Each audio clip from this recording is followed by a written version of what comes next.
ওকে, virtual memory. তো virtual memory হচ্ছে mainly separation of users logical memory from physical memory. Only part of program needs to be in memory for execution. আমার একটা প্রোগ্রামের যে পুরা কোডটা আছে ওই ফুল কোডটা মেমোরিতে থাকা লাগতেছে না, শুধুমাত্র একটা স্পেসিফিক পোর্শন অফ কোড, যেটাকে লোকালিটিও বলে। পরে দেখা যাবে যে ধরো আমার প্রোগ্রাম এক্সিকিউট হইতে হইতে একটা লুপের মধ্যে ঢুকছে, তাহলে এখন ওই লুপটা বারবার এক্সিকিউট হবে। তো লুপ বাদে, লুপের বাইরে উপরে যা ছিল নিচে যা আছে ওইটুকু পোর্শন আমার লাগতেছে না, শুধুমাত্র লুপের পোর্শনটুকু লাগতেছে। তার মানে আমার শুধু প্রোগ্রামের একটা নির্দিষ্ট পার্ট এক্সিকিউশনের জন্য লাগবে। তাহলে আমার এই logical address space can be much larger than physical address space, তা তো স্বাভাবিক। আর allow address space to be shared by several process. Shared হইতে পারে যদি অনেকগুলো প্রসেসের মধ্যে থাকে, কি বলে, সেম টাইপের ডাটা অ্যাক্সেস করে কিন্তু কোনো রাইটিং অপারেশন না করে, শুধু রিডিং করে। এটা পরে দেখা যাবে শেয়ার্ড পেজের কনসেপ্টটাই। আর এফিসিয়েন্ট প্রসেস ক্রিয়েশন ওগুলো আছে, দুইভাবে ইমপ্লিমেন্ট করা যায়, ডিমান্ড পেজিং আর ডিমান্ড সেগমেন্টেশন। এখন এই ভার্চুয়াল মেমোরির সাথে একটু আগে মানে মেমোরি ম্যানেজমেন্টের ক্ষেত্রে চ্যাপ্টারে ওই লজিক্যাল অ্যাড্রেস পড়া হয়েছিল। তো দুইটার মধ্যে পার্থক্য তেমন আসলে কিছু নাই। লজিক্যাল অ্যাড্রেসটার ক্ষেত্রে ছিল হলো মানে এটা ধরে নেওয়া হয়তো যে লজিক্যাল অ্যাড্রেসটা কন্টিগুয়াসলি ধরা হতো, কিন্তু ভার্চুয়ালের ক্ষেত্রে এটা কন্টিগুয়াস ধরা হয় না, এটা র্যান্ডম হইতে পারে। কারণ এটা দিন শেষে আমার প্রোগ্রাম এক্সিকিউশনের জন্য ওই টাইমে যেটুকু পোর্শন এক্সিকিউট হচ্ছে ওই মেমোরি স্পেসটাই মেইনলি। তো তাছাড়া তেমন কোনো পার্থক্য নাই। কিছু ডায়াগ্রাম দিচ্ছে, ডায়াগ্রামগুলো এখন দেখার সব দরকার নেই। মানে এই ভার্চুয়াল স্পেসে বুঝছোই আমার স্ট্যাক আছে আর হিপ আছে। স্ট্যাক নিচের দিকে বড় হয়, হিপ উপরের দিকে বড় হয়, এখানে ডাটা আর কোড থাকে। আর শেয়ার্ড পেজেস থাকতে পারে। হ্যাঁ, আমার দুইটা কী বলে মাঝখানের এরিয়াটাতে, মাঝখানে যে ফাঁকা এরিয়া এই এরিয়াতে ওরা কোনো পেজ শেয়ার করলো যেখানে ওরা জাস্ট রিডিং করতেছে, রাইটিং করতেছে না। তো রিডিং করলে তো সমস্যা নেই, রাইটিং করলে কে আগে রাইট করছে ওর পরে রাইট করছে ওটার উপর বেস্ট করে আমার পেজের মধ্যে কী রকমের মডিফিকেশন করা লাগবে সেটার ফ্যাক্টর আসবে, ওগুলো পরে। শুরু হচ্ছে ডিমান্ড পেজিং দিয়ে। তো ডিমান্ড পেজিং হচ্ছে আমার যখন একটা পেজ মেমোরিতে আমি কোন সময় আনবো। আমার তো দিন শেষে আমার কি বলে মেমোরি স্পেস লিমিটেড, আমার পেজগুলো সব আছে আমার হার্ড ডিস্কে। তো হার্ড ডিস্ক থেকে আমি মেমোরিতে আনবো কোন সময়? আমার একটা প্রোগ্রাম এক্সিকিউশন হচ্ছে, তো এক্সিকিউশনের সময় আমার প্রোগ্রামটা অনেকগুলা বিভক্ত, পেজে বিভক্ত। আমার এখন তার জন্য লাগবে, কি বলে, ওই পেজটা আমার ওই প্রোগ্রামটা এক্সিকিউশনের জন্য যে নির্দিষ্ট পেজটা লাগবে ওইটা আমার মেমোরিতে থাকা লাগবে। তখন আমার মেমোরিতে ওই পেজের ইন্ডেক্সটা আছে, কিন্তু ওই পেজ ইন্ডেক্সের জন্য মেমোরিতে আদৌ কোনো রিলেভেন্ট কোড আছে নাকি নাই, ওই ফ্রেমটা আছে নাকি নাই, যেটা আমরা আগেও দেখে আসছি, ওইটা ডিসাইড হয় একটা ভ্যালিড ইনভ্যালিড বিট দিয়ে। তো ওই কনসেপ্টে পরে আসলেও ডিমান্ড পেজিংটা মেনলি বলতেছে যে আমার যখন ওই পেজটা দরকার হবে শুধুমাত্র তখনই আমি লোড করব, আগে থেকে কোনো কিছু লোড করে বসে থাকবো না। যখন দরকার হবে, যখন আমার প্রোগ্রামটা বলতেছে যে লোড করা দরকার, তখন জাস্ট লোড করবো, তাছাড়া না। তো এই ক্ষেত্রে কিছু অ্যাডভান্টেজ আছে যে আইও অপারেশন কম লাগে, মেমোরি স্পেস কম লাগে, যেহেতু যখন লাগবে তখন রেসপন্স ফাস্ট, অনেকগুলো ইউজার একসাথে কাজ করতে পারে। যেহেতু মেমোরি কম লাগে তাহলে অনেকগুলো ইউজার কাজ করতে পারে। এখন পেজ যদি আমার লাগে তাহলে ওইটার রেফারেন্স করা হবে। এখন ইনভ্যালিড রেফারেন্স যদি হয় তাহলে অ্যাভয়েড করবো, মেমোরিতে না থাকলে মেমোরিতে আনতে হবে।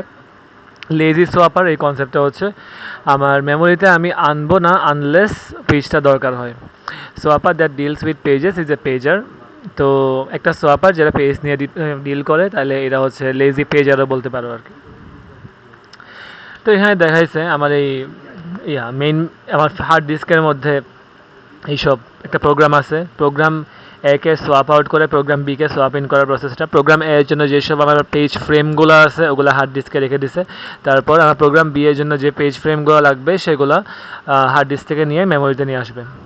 তো ভ্যালিড ইনভ্যালিড বিটের কনসেপ্টটা হইলো এটাই যে যেসব জন্য, এখানে না গিয়ে ডিরেক্ট যদি ছবিতে যাই, আমার হার্ড ডিস্কের মধ্যে সবগুলো পেজই আছে কিন্তু ফিজিক্যাল মেমোরিতে সবগুলো পেজ নাই, যখন লাগবে তখন লোড করবে। তো ফিজিক্যাল মেমোরিতে বর্তমানে আমার আছে SEF। এখন আমার লজিক্যাল মেমোরিতে যে ভার্চুয়াল মেমোরি প্রোগ্রাম যেটা এক্সিকিউট হচ্ছে, প্রোগ্রামের জন্য লাগতেছে লাগতেছে।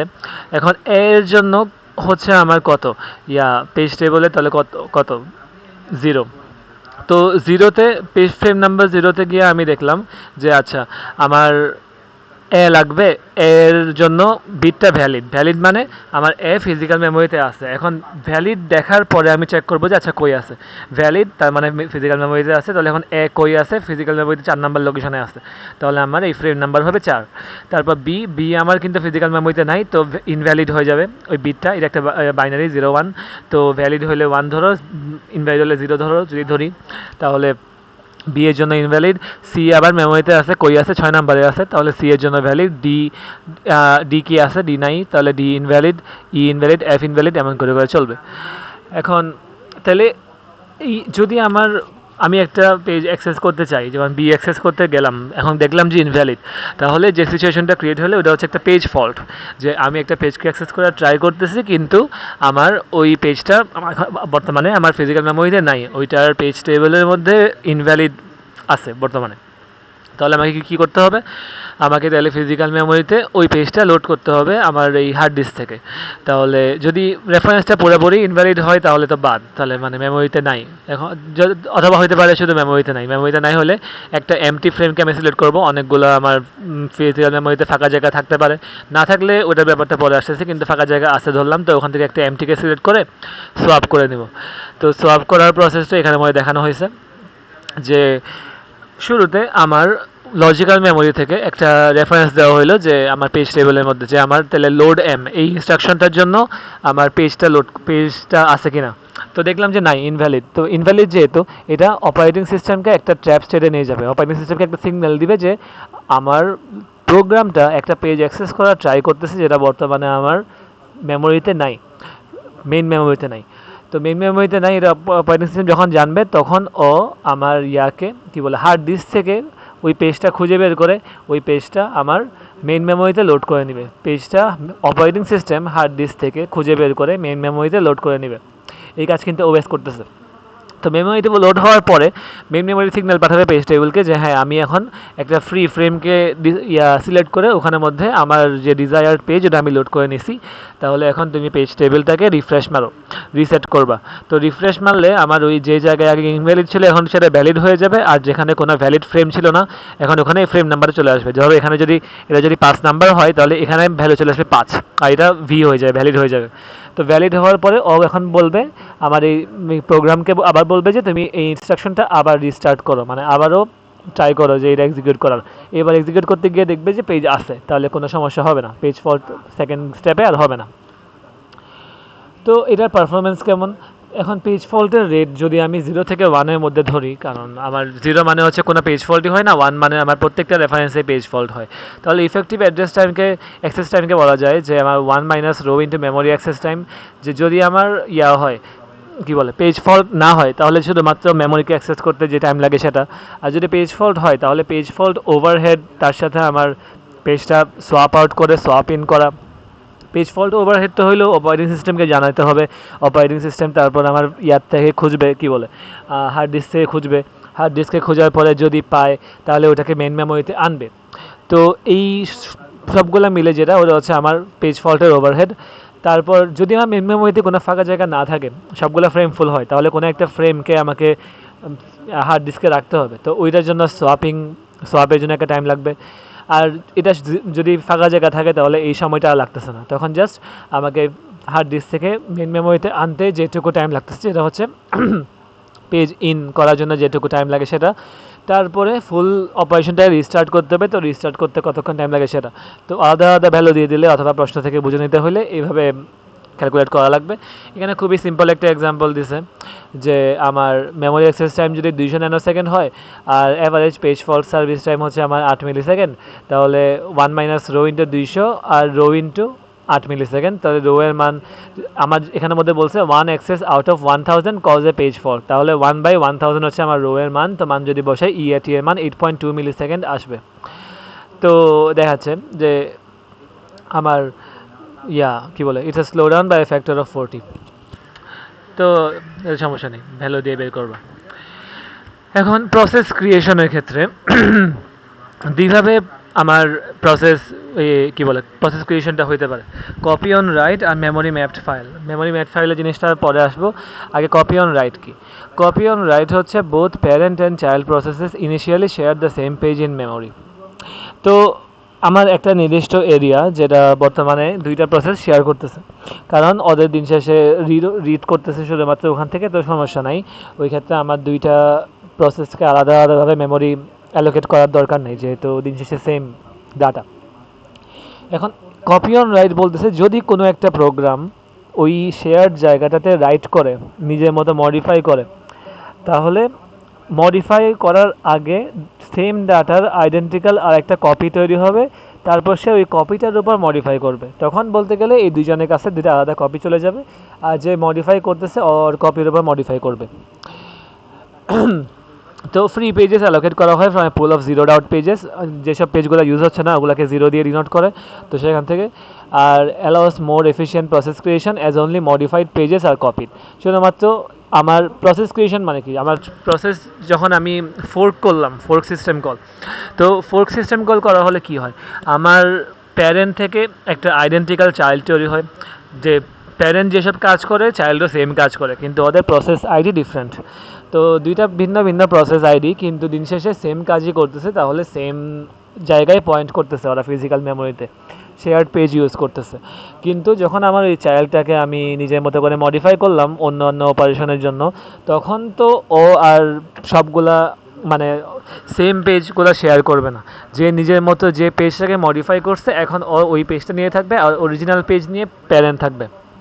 তো ওইটাই দেখাইছে, এ বি সি তিনটাকেই প্রসেস 1 প্রসেস 2 শেয়ার করতেছে, কিন্তু ও প্রসেস 2 পেজ সিকে মডিফাই করবে। প্রসেস সিকে মডিফাই যেহেতু করতে গেছে, তাহলে এটার একটা কপি তৈরি হয়ে গেল, যেই মডিফাই করতে যাও একটা কপি তৈরি হয়ে গেল। প্রসেস 2 এর কাছে একটা কপি আছে, প্রসেস 1 এর কাছে একটা কপি আছে, তারপর প্রসেস 2 নিজে ইচ্ছে মতো মডিফাই করলো, প্রসেস 1 মডিফাই করতে চাইলেও কোনো সমস্যা হবে না।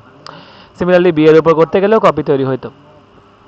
কোনো ফ্রি ফ্রেম না থাকলে কী হইতো, যদি আমার সবগুলো ফ্রেমই ফুল থাকে ফিজিক্যাল মেমোরিতে, কারণ দিন শেষে ফিজিক্যাল মেমোরিতে আমার লিমিটেড, তাহলে একটা পেজ রিপ্লেসমেন্ট করা লাগতো, যে আমার একটা পেজকে সোয়াপ আউট করে, তাকে মানে একটা পেজকে নিয়ে আমাকে হার্ড ডিস্কে রেখে দিয়ে হার্ড ডিস্ক থেকে আরেকটা পেজ নিয়ে আমাকে মেইন মেমোরিতে আনা লাগবে।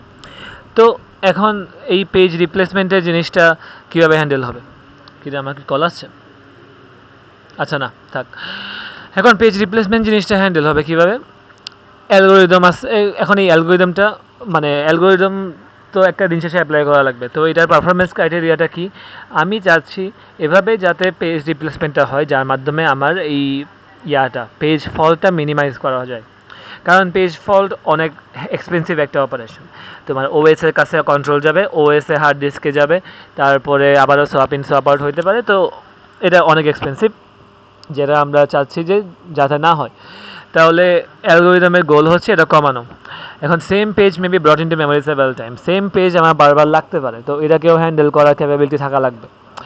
তো পেজ রিপ্লেসমেন্টের মধ্যে over allocation of memory by modifying page fault service routine to include page replacement. তো আমার যে পেজ ফল্টের যে সার্ভিস রুটিনটা, ওটার মধ্যেই আমার এই পেজ রিপ্লেসমেন্ট অ্যালগোরিদমটা দেওয়া লাগে। কারণ হতে পারে পেজ ফল্ট সার্ভিস করতে গিয়ে যে পেজটাকে এখন আনবে মেমোরিতে, তখনই মেমোরি ফুল, তখন তো তাকেও তো পেজ রিপ্লেস করা লাগবে।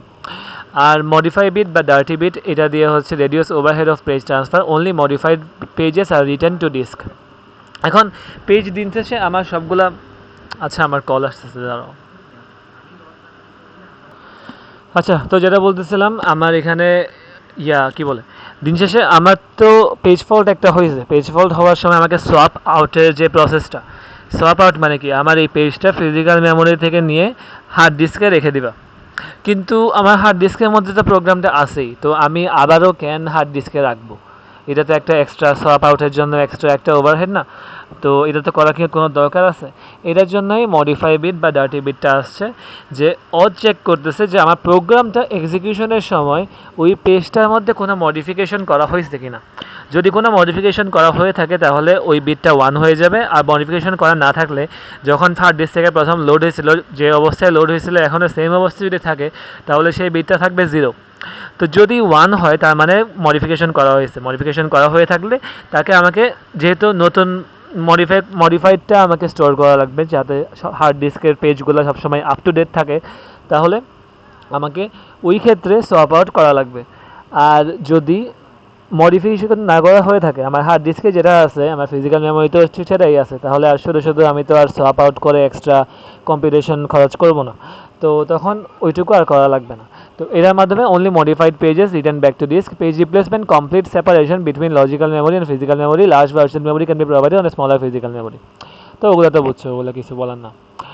তো এখন পেজ রিপ্লেসমেন্ট লাগে কেন, এটা এখানে দেখাইছে, এটা ছবি বলার দরকার নেই।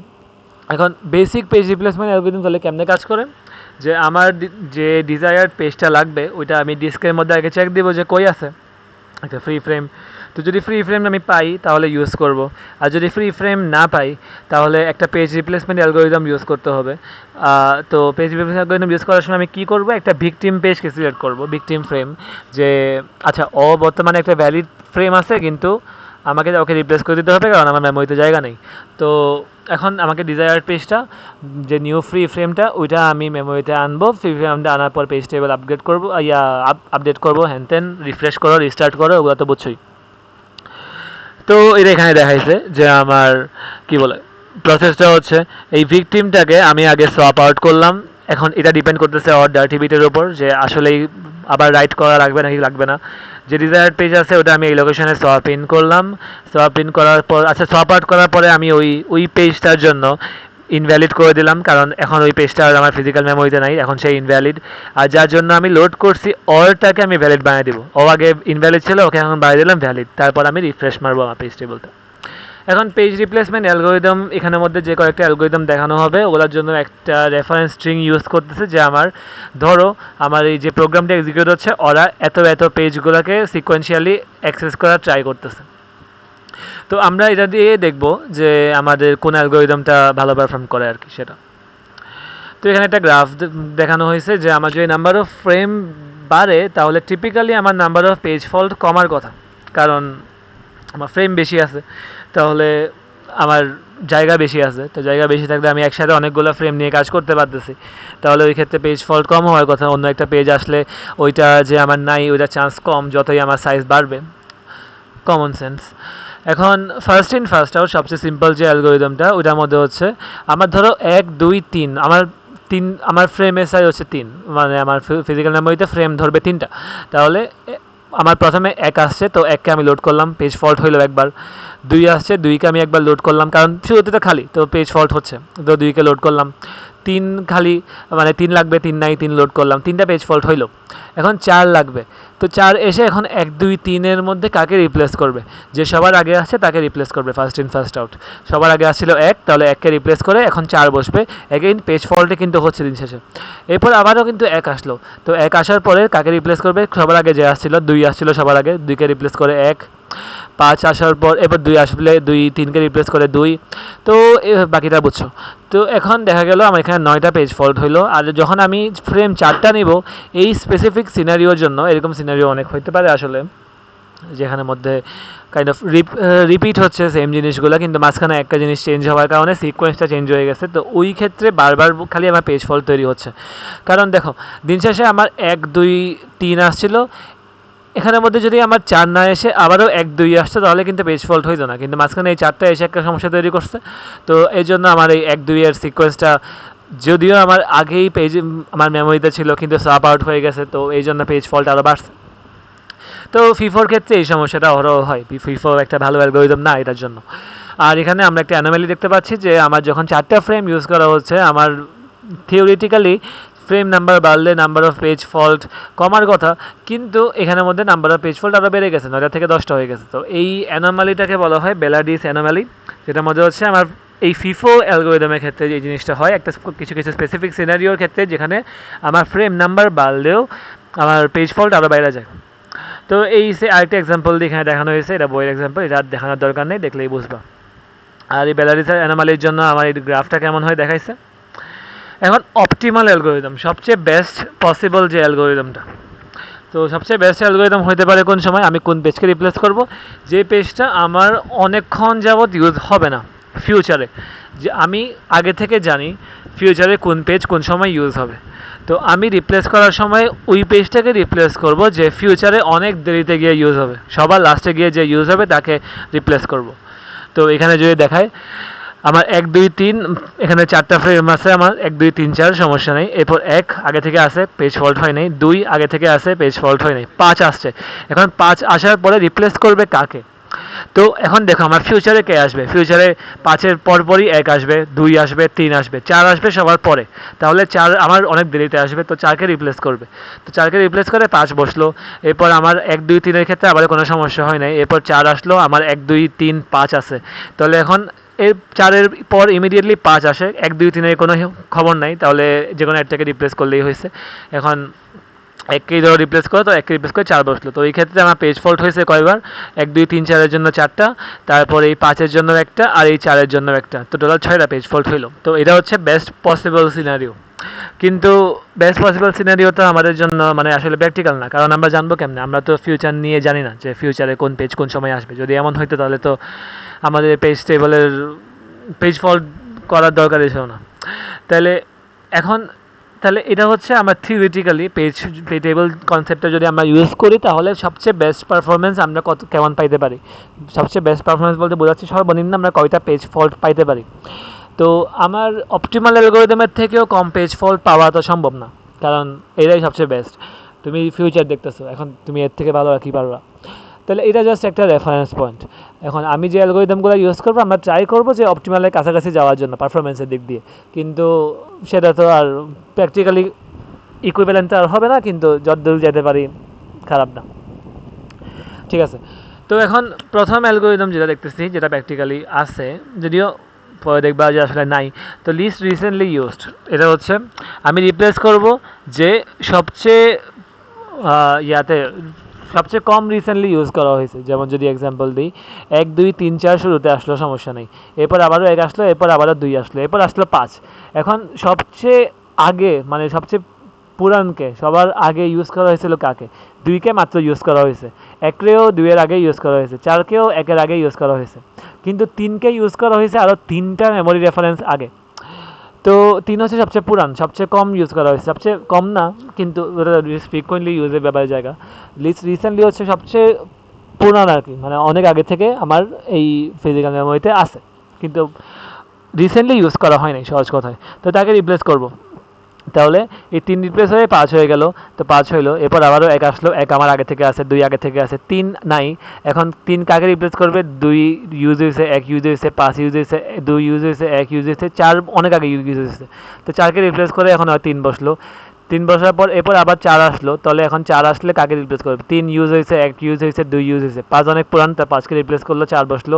এরপর আবারও 5 আসছে, তাহলে এখন কাকে ইউজ করবে? 4 3 2, 1 সবার আগে ইউজ হয়েছে, তাহলে 1কে রিপ্লেস করবে, 1কে রিপ্লেস করে 5 বসলো। এমন। তো সবগুলো পেজ এন্ট্রির একটা বলতে গেলে কাউন্টার আছে। তাহলে ওই যখনই আমার একটা কি বলে একটা পেজ রেফারেন্স করা হয় ওই এন্ট্রির থ্রু, আমার ওই ক্লকটা কাউন্টারের মধ্যে কপি করে। ক্লকটা কপি করে বলতে আমার এটা একটা 2 রকমের ইমপ্লিমেন্টেশন পসিবল আমার এই কি বলে লিস্ট রিসেন্টলি ইউজডের ক্ষেত্রে। হতে পারে স্ট্যাক দিয়ে অথবা হচ্ছে একটা কাউন্টার দিয়ে। তো কাউন্টারের ইমপ্লিমেন্টেশনটা যদি একটু আলাদা করে পেইন্টে দেখাই। আচ্ছা, তো যেটা বলতেছিলাম, কাউন্টারের মধ্যে ধরো আমার পেজগুলো হচ্ছে 1 2 3 কয়েকটা পেজ আছে, সমস্যা নেই আমার ওই সাথে। তাহলে এখন আমার কারেন্টলি ক্লক যে পজিশনে আছে ওই ভ্যালুটা আমরা এখানের মধ্যে দিব, যে সহজ কথায়। ধরো আমার মাত্রা শুরু হচ্ছে, তো ক্লক 0-তে আছে 0, তারপরে মানে যখন 1কে অ্যাক্সেস করছে তো করলো, 2কে অ্যাক্সেস করছে 1, 3কে অ্যাক্সেস করছে 2, এরপর ধরো আমার 4 আসলো, আমার পেজ টেবিলের সাইজ হচ্ছে আমার 3, মানে 3টা ফ্রেম ঢোকা যাবে। তো 4 আসলো, এখন 4 এসে কাকে রিপ্লেস করবে? Least recently used. রিসেন্টলি ইউজটা আমি জানবো কেমনে? আমার এই সবগুলো পেজের সাথে কিন্তু একটা করে কাউন্টার ছিল। এখন ওই কাউন্টের মধ্যে যার কাউন্ট সবচেয়ে কম সেই হচ্ছে সবার আগে, যেহেতু এই কাউন্টের ভ্যালুটা দিন শেষে হচ্ছে আমার লিটারালি আমার এই ক্লকের যে মানটা সেটাই, আমরা এখানে আলাদা কোনো আনা। তাহলে সবচেয়ে কম হচ্ছে 1-এর জন্য, তাহলে 1-রে আমি রিপ্লেস করে এখন হয়ে যাবে 4। তাহলে এখন এই 0টা হয়ে যাবে আমার, এখন ক্লক কততে আছে? 1 2 3, 3-এ আছে কিন্তু, তাহলে এখন ওই 3 হয়ে যাবে। এরপর যদি আমার 5 আসে, তো ধরো আমার 4-এর কাজ শেষ, এখন আসলো 5। 5 আসার পর কাকে রিপ্লেস করবে? তো দেখবে যে আমার এই 3 1 2 সবচেয়ে মিনিমামকে 1 1 মানে 2কে রিপ্লেস করতে হবে, তো 2কে রিপ্লেস হয়ে গিয়ে 2 হয়ে যাবে 5, আর এই 1টা হয়ে যাবে, এখন কত হবে? 4। এটা হচ্ছে কাউন্টার ইমপ্লিমেন্টেশনটা। আর স্ট্যাকের ইমপ্লিমেন্টেশনটা যদি দেখাই, আচ্ছা, তো স্ট্যাকের ইমপ্লিমেন্টেশনটা একবারে সিম্পল। যেটা হচ্ছে দিন শেষে আমার ধরো আমার প্রসেসগুলো আসতেছে, 1 আসলো, 2 আসলো, 3 আসলো, আর পেজ টেবিলের সাইজ মনে করো 3ই ধরলাম এখনও সিম্পলিসিটির জন্য, 4 আসলো, 5 আসলো, সমস্যা নেই। তাহলে 1 আসলো, ও এখন আমার স্ট্যাকের বটমে আছে। 2 আসলো, এখন ও আমার এর উপরে। 3 আসলো, ও এখন এর উপরে, সমস্যা নেই। তাহলে এখন 4 যখন আসবে আমার এটা ফুল, তার মানে এখন সবচেয়ে লিস্ট রিসেন্টলি ইউজড কে, যে আমার স্ট্যাকের বটমে আছে সে, তো বটমে আছে, তো ওরে রিপ্লেস করতে হবে। তো ও রিপ্লেস করার জন্য তাহলে কী হবে, আমি আমার কি বলে 2-3কে পপ করলাম, তারপরে 2-3কে আবার পুশ করে তার উপরে আমি 4কে পুশ করে দিলাম। সবচেয়ে সহজ কথা তো এটাই, যে আমার তখন এই পার্টটুকু বাদ, মানে তখন আর নাই, তখন আমার স্ট্যাকের বটম হয়ে গেল 2, তো এখন মানে 2 হচ্ছে লিস্ট রিসেন্টলি ইউজড। এখন এই ইমপ্লিমেন্টেশনের সমস্যা কি? সমস্যাটা হচ্ছে প্রথমত দেখছো এই রিপ্লেসমেন্টের ক্ষেত্রে, যে আমার বটমে আছে তার জন্য তার উপরে যে যে আছে আমাকে সবাইকে সলভ করা লাগলো এক, আর মানে পপ আউট করে আবার পপ ইন করা লাগে, পুশ করা লাগছে, তো সহজ কথা। এখন ধরো আমার 1 2 3 4 না হয়ে 1 2 3-এর পর আবারও 1 আসলো, তাহলে এখন আমার কী করা লাগবে? এক তো পেজের মধ্যে আছে, কিন্তু থাকলেও তো হবে না, আমার তো 1-এর জন্য 1 আগে বটমে ছিল, এখন তো আর বটমে থাকবে না, যেহেতু মাত্রই ইউজ হয়েছে, এখন হয়ে যাবে একটা টপে। তাহলে ওকে টপে যাওয়ার জন্য প্রসেস কি? এগেইন সেম প্রসেস, ওকে আমাকে আগে 3কে পপ করতে হবে, 2কে পপ করতে হবে, 1রে পপ করতে হবে, এরপর 2কে পুশ করো, 3কে পুশ করো, এরপর 1রে পুশ করো। তাহলে দিন শেষে আমার এই তখন আমার স্ট্যাকটা দেখতে থাকবে এমন, এইটুকু অংশ বাদ, আর আমার এইটুকুতে 1 আসলো। সমস্যা কি? ক্লিয়ার, যে যদি এখন আমার পেজ ফ্রেমে মানে আমার পেজ টেবিলের সাইজ বড় হলে এই ওভারহেডটা খালি বাড়তেই থাকবে, বারবার খালি পপ ইন পপ আউট করে করে পুশ ইন পুশ পপ করতে করতে অনেক মেমোরি ওভারহেড, যদি আমি ডিরেক্ট ডাটা স্ট্রাকচার হিসেবে স্ট্যাক ইউজ করি। তো এটার একটা অপটিমাইজড ভার্সন হচ্ছে যদি আমি ডাবলি লিঙ্ক লিস্ট দিয়ে স্ট্যাক ইমপ্লিমেন্ট করি তাহলে। তো এখন ডাবলি লিঙ্ক লিস্ট দিয়ে যদি আমি স্ট্যাক ইমপ্লিমেন্ট করি, ডাবলি লিঙ্ক লিস্টটা সবার মনে আছে যে আমার এই এই একটা হেড থাকে আর টেইল থাকে, আর আমার ধরো যে প্রসেসগুলো আসছে সবগুলো আমার হেডের মধ্যে আসতেছে, আর একটা প্রিভিয়াস পয়েন্টার আছে আর নেক্সট পয়েন্টারও আছে প্রত্যেকটার জন্য। তাহলে আমার টেইল হচ্ছে তোমার কি বলে লিস্ট রিসেন্টলি ইউজড, আর আমার হেড হচ্ছে আমার মোস্ট রিসেন্টলি ইউজড ধরলাম, মানে মাত্র এই যে মাত্র ইউজ করা হয়েছে আর কি, সহজ কথায়। তাহলে এখন আমি যদি 1 2 3 4-এর এক্সাম্পলটা না দিই, ওটা বুঝবাই। 1 2 3 1-এর এক্সাম্পলটাই যদি দিই, 1 2 3 আসলো, এখন আবার 1 আসছো, তাহলে ও আগে ছিল এটা 1, এটা ছিল 2, এটা ছিল 3, এই 4 নাই আপাতত, মানে সাইজ 3। তাহলে এখন আমাকে কী করা লাগবে? এখন আমি শুধুমাত্র লিঙ্কগুলোকে আপডেট করব। 2-এর প্রিভিয়াসে এখন আর কেউ থাকবে না, 2-এর প্রিভিয়াস নাল হয়ে যাবে। 3-এর নেক্সটে এখন হয়ে যাবে 1, 3-এর নেক্সটে এখন 1, এখন 1-এর প্রিভিয়াস হয়ে যাবে 3, এই একটা বলতে গেলে এখন এখানে চলে আসছে, এই 1 এখন আর এখানে নাই। তো এই 1-এর প্রিভিয়াস হয়ে যাবে 3, প্রেভ হইল লিখতে পারি না, যাই হোক, প্রেভ হইল আমার 3, আর 1-এর নেক্সট হয়ে যাবে এখন নাল। তাহলে আমার কয়টা মেমোরি আপডেট করা লাগছে? 2-এর আগে কেউ নাই 1, 3-এর পরে কেউ নেই 2, এরপর 1-এর আগে কেউ নেই 1, 1-এর পরে কেউ নেই 2, তাহলে কয়টা? 4টা। আমার শুধুমাত্র 4টা পয়েন্টারকে করা লাগছে, আপডেট করা লাগছে আমার কি বলে এই ফুল জিনিসটাকে করতে। এখন আমার স্ট্যাকের সাইজ যত বড়ই হোক না কেন, দিন শেষে আমার প্রত্যেকবার তো সেম জিনিসই লাগবে, যে ভিতরের কোনো একটা যদি আমার বাইরে চলে আসে তাহলে এভাবেই আপডেট করা লাগবে। এখন মানে অ্যাক্সেস একটু বাড়তে পারে, যে যদি আমি ধরো দিই কী বলে এই এক্সাম্পলটা যদি একটু মডিফাই করে দিই, যে আমার 1 2 3 আসছে, এরপর আবারও 2 আসছে, তো 2 আসলে কী হবে? এটা তো আসলে স্পট টেস্টে দিয়ে দিয়েছিল, এটা তেমন তো দেখানো উচিত না, তাও দেখাই। আবারও 2 আসলো, তো এখন 2 আসলে কী হবে? এই 2 সামনে আসতে হবে, এই 2 সামনে আসলে আমার তাহলে কী কী চেঞ্জ হবে? 1-এর নেক্সট পয়েন্টার এখন পয়েন্ট করবে 3কে, তো একটা। 3-এর প্রিভিয়াস পয়েন্টার এখন পয়েন্ট করবে 1কে, তো 2টা।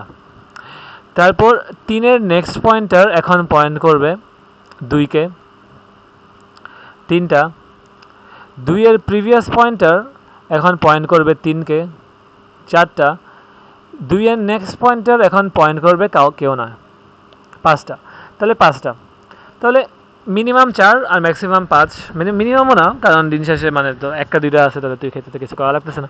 কিন্তু বুঝছই, যখন আমার সাইজ ফুল হবে, আমি যদি লাস্টের সবচেয়ে লিস্ট রিসেন্টলি ইউজ যে ওকে যদি চেঞ্জ করি, তাহলে আমার পয়েন্টার আপডেট করা হয় 4টার মতো, আর যদি মাঝখানে কোনো একটাকে চেঞ্জ করি তাহলে পয়েন্টার আপডেট করা হয় 5টার মতো।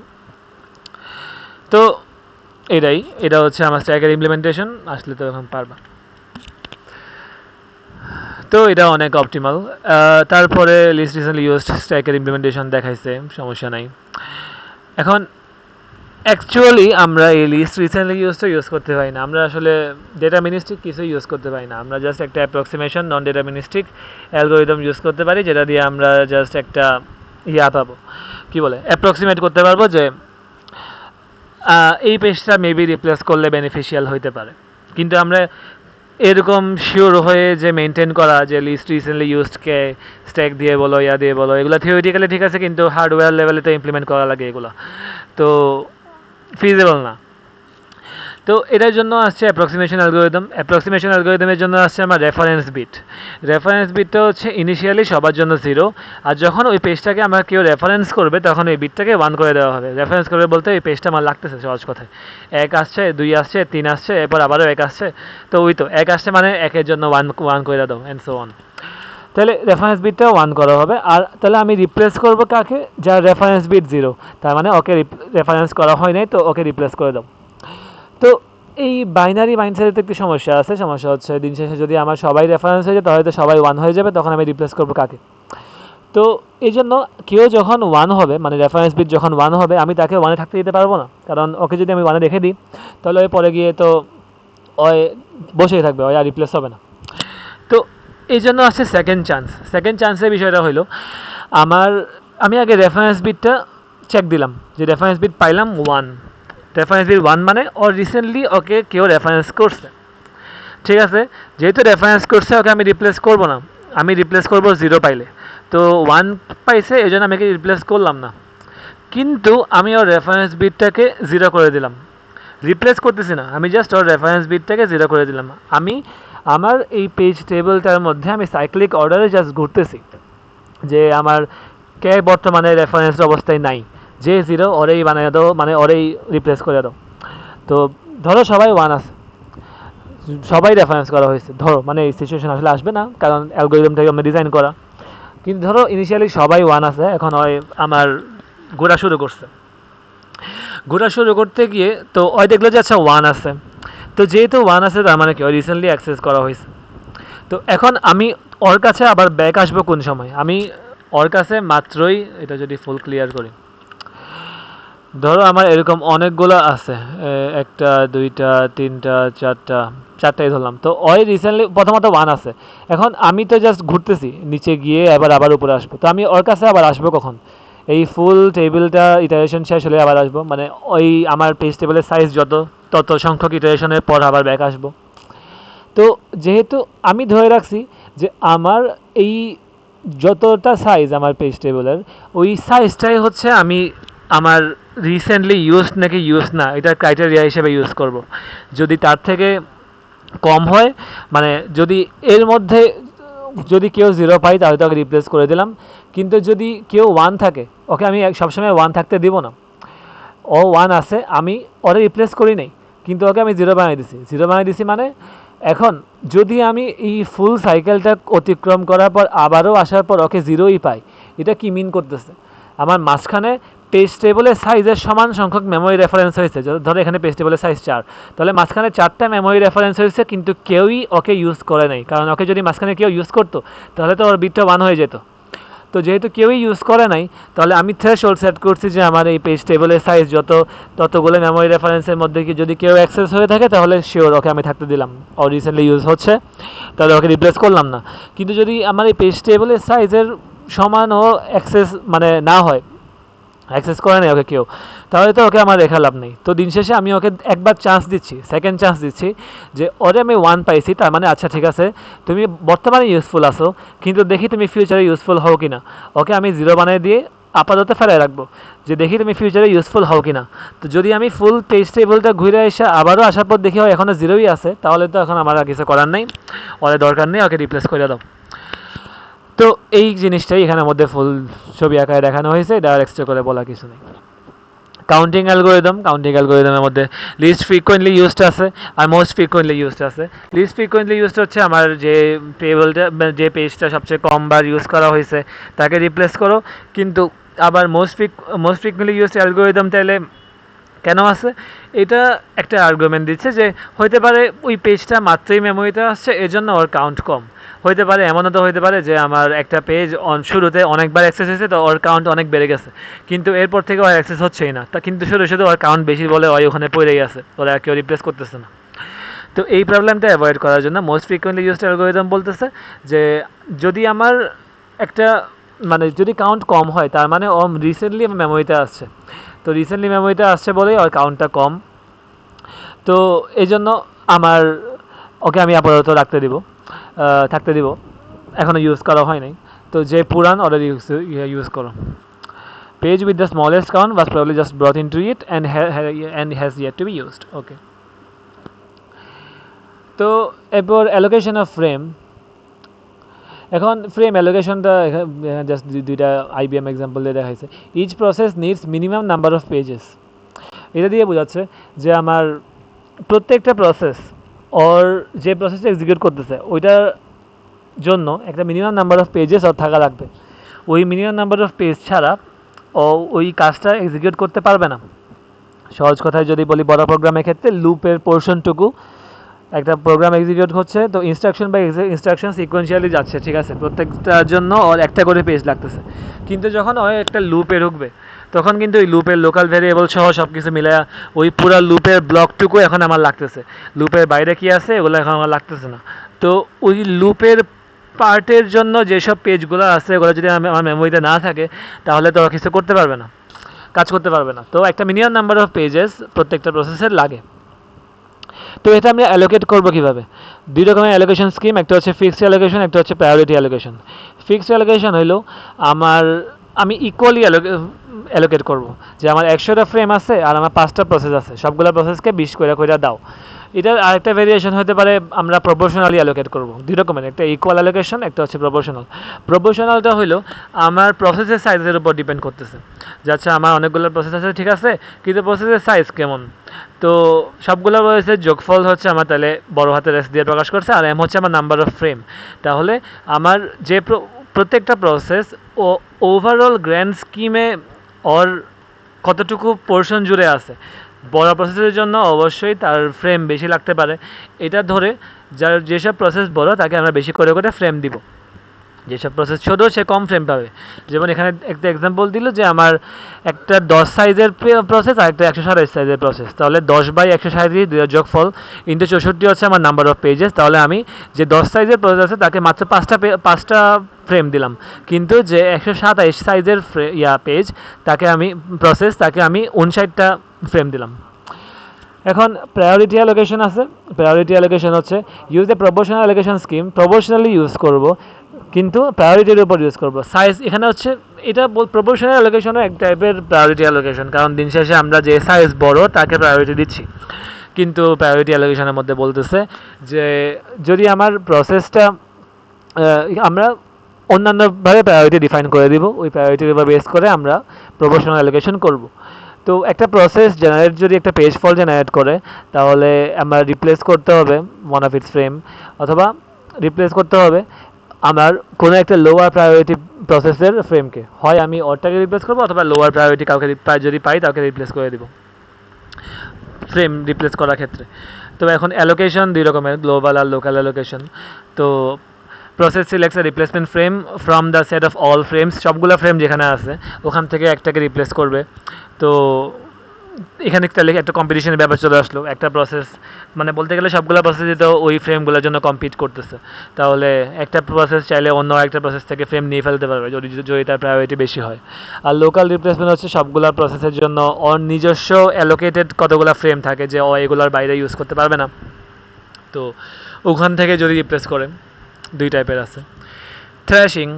থ্র্যাশিংয়ের কনসেপ্টটা ইন্টারেস্টিং। থ্র্যাশিং হচ্ছে আমার যে আছে কি বলে আমার যে প্রসেসটা আছে, ওই প্রসেসটা এক্সিকিউশনের জন্য আমার কিছু পরিমাণ ফ্রেম দরকার, যা বললাম যে আমার মিনিমাম নাম্বার অফ ফ্রেম কিছু কিছু লাগবে ওটা এক্সিকিউট করার জন্য।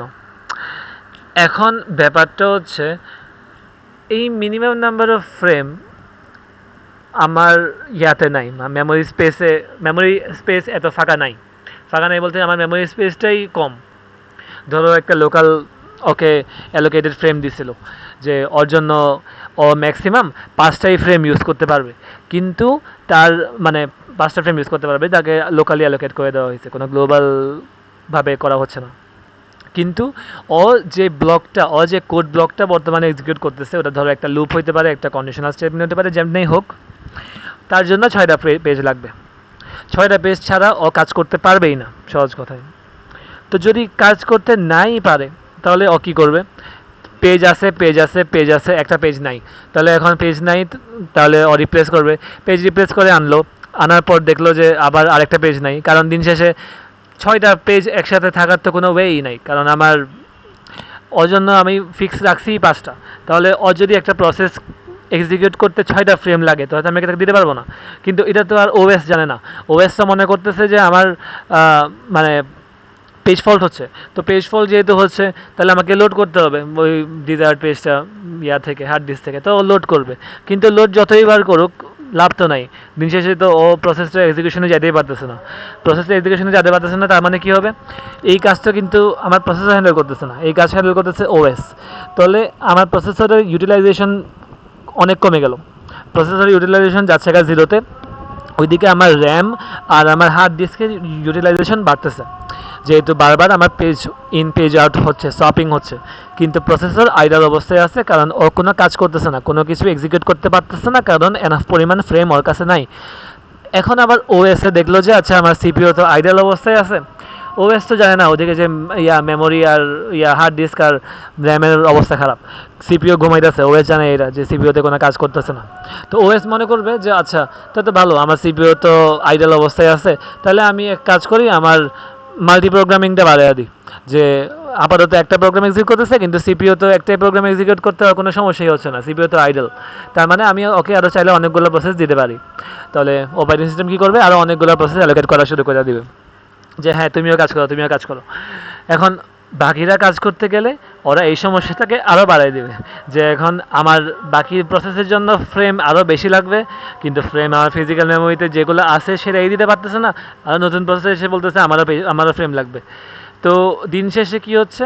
আমার র্যাম ইউটিলাইজেশন বাড়তেই আছে, হার্ড ডিস্ক ইউটিলাইজেশন বাড়তেই আছে, সিপিইউ ইউটিলাইজেশন 0% নেমে গেছে।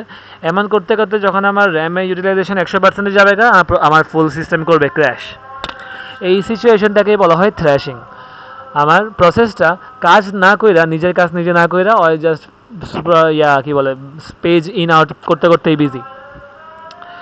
তো দেখাইছে যে আমার এই সিপিইউ ইউটিলাইজেশন কম দেখে ডিগ্রি অফ মাল্টি প্রোগ্রামিং বাড়াইতে একটা জায়গায় গেল যাওয়ার পরে গিয়ে আমার থ্র্যাশিং এক্সট্রিম লেভেলে গেল। তো আমার সিপিইউ আর ইউটিলাইজ হচ্ছেই না, শুধুমাত্র র্যাম আর হার্ড ডিস্ক ইউটিলাইজ হচ্ছে। তো এরপরে গিয়ে এক সময় গিয়ে আমার ফুল সিস্টেম ক্র্যাশ করলো। তো এই জিনিসটা থ্র্যাশিং কেন হয়? যদি আমার summation of size of locality is greater than total memory size. এখন লোকালিটি জিনিসটা কি?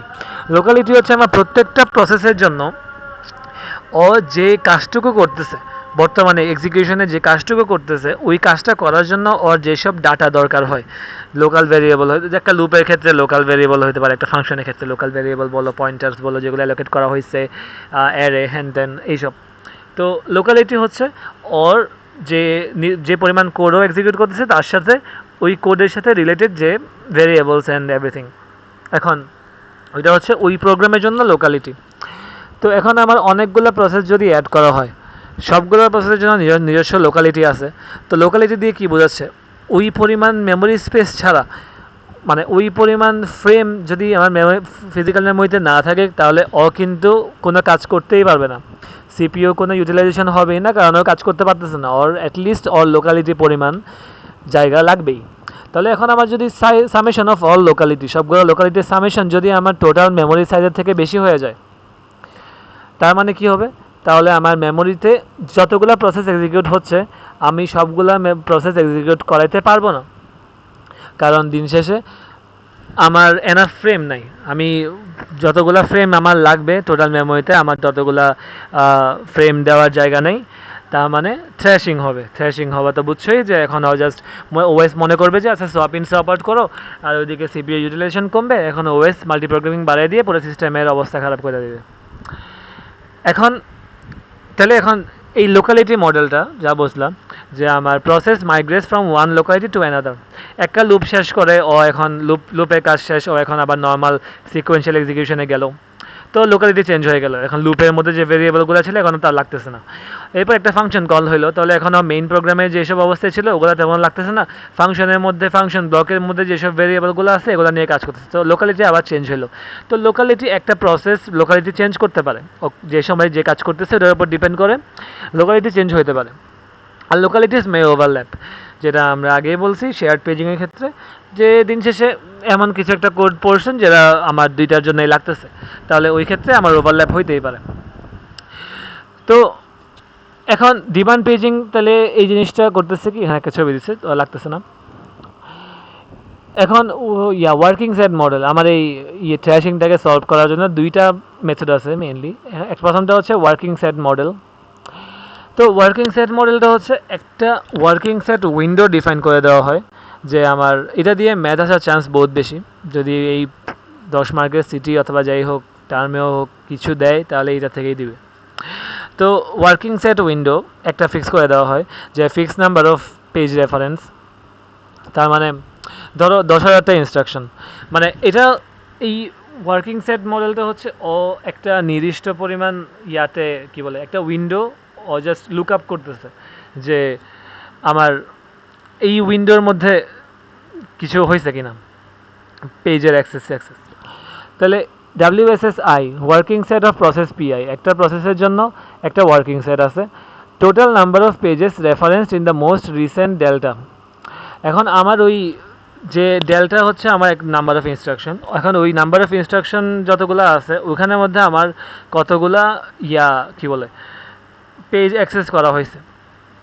এখন যদি আমার ডেল্টার সাইজ অনেক কম হয়, ধরো আমার একটা লুপের জন্য আমার লাগবে 10টা পেজ, কিন্তু মানে 10টা ইনস্ট্রাকশন মনে করা আছে, 10টা ইনস্ট্রাকশন 10টা আলাদা আলাদা পেজকে লাগবে ধরলাম।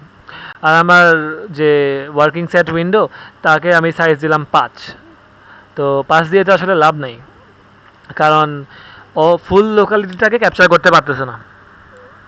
এটা একটা স্লাইডিং উইন্ডোর মতো অ্যাপ্রোচ, ও জাস্ট সামনে আগাইতে থাকবে ওই নির্দিষ্ট উইন্ডোটা দিয়ে, যে ও জাস্ট চিন্তা করবে যে এই উইন্ডোর মধ্যে যেগুলো আছে ওরা আমার লোকালিটি। তো যদি এই ডেল্টার মান খুবই কম হয় তাহলে ফুল লোকালিটি ধরতে নাও পারে, আবার ডেল্টা যদি খুব বড় হয় তাহলে হতে পারে সেভারাল লোকালিটি ধরে ফেললো। ডেল্টা ইনফিনিটি হওয়া মানে ফুল প্রোগ্রামটাকেই নিয়ে ফেলতে পারছে।